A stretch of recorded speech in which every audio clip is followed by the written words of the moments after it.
In this video we solve problem 5 of unit 13. In this problem we have a combination of resistances, several connected in series and in parallel, and all of them connected to an ideal source of electromotive force. So to solve it, I'm going to draw again the same circuit, but naming the different resistances, so it's easier to discuss what we are doing. So this is the first resistance, this is the second resistance, this is the third resistance, and then they're all connected to a fourth resistor, and this is the ideal battery here. Okay, so we know that R1 is 6 ohms, R2 is 8 ohms, R3 is 25 ohms, R4 is 20 ohms. Okay, and the piece of information we have is that the intensity that goes across the first resistor is 4 ampere.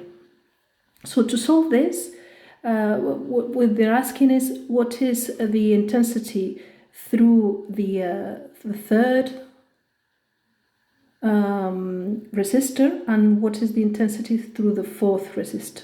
Okay, to solve this, we need to use Ohm's law in several parts. So we begin by looking at this part here of the circuit, and if as we know the intensity that goes through the first resistor and also its resistance, we can know what is going to be the potential drop across the first resistor, which is applying Ohm's law equal to the electric current times the resistance of the first resistor. So this is 6 times 4, 24 volts.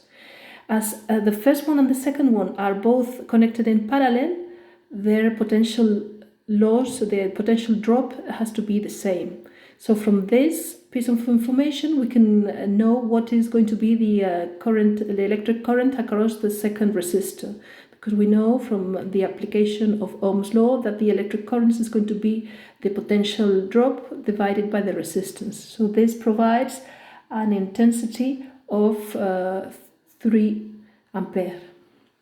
Okay, we also know that both resistance, this is the intensity in one, this is the intensity in the second one, so the intensity that goes through the third one has to be equal to the intensity that goes through the first one plus the intensity that goes through the second one. So this provides that the intensity in the third one has to be 3 plus 4, 7 ampere. Okay, and then the last part, we need to know what is going to be the intensity flowing through the fourth resistor. To know that, the best thing is to to solve what the potential drop across the fourth resistor is and divide it by the resistance of this fourth resistor. To know the potential drop, we have to see that the potential drop V4 is equal to, if we call this A and this B, it's equal to VA plus minus VB. Okay, and as this is the same wire and it has no, remember we think that the potential the resistance of the wires is negligible, so the potential at any point connected by wires is the same. So this A is the same as here and as the same as here. All of these have the same potential. I'm going to use a different color to show, for instance green, that the potential at B is the same as the potential here. So to know this the potential drop across the fourth resistor, we just need to know what the potential difference is between these 2 points, here and here.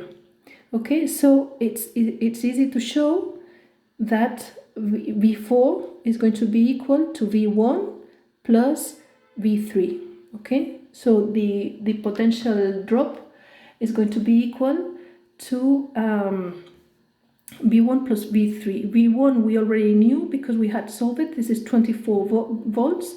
And V3 we had not solved it, but we can solve it here because we know that V3 is equal to R3 times I3, which provides a potential drop of 175 volts. So 175 volts, if we add both, this is 199 volts.